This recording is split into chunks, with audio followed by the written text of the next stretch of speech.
Na mabusog na ang lahat, nagpatuloy ang programa. Sino kaya ang batang ito at napakabibo at napakakulit?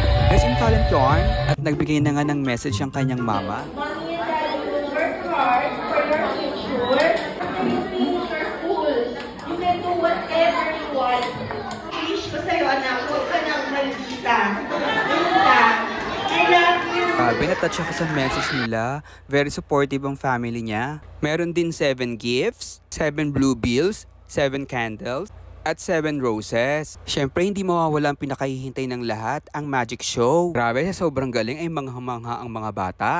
At ito nga at nasa huli na tayong yugto ng programa. Kinantahan namin si Marcella ng happy birthday at nag-wish siya.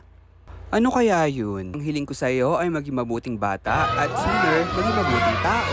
Muli, happy 7th birthday Marcella! Bye! Follow for more!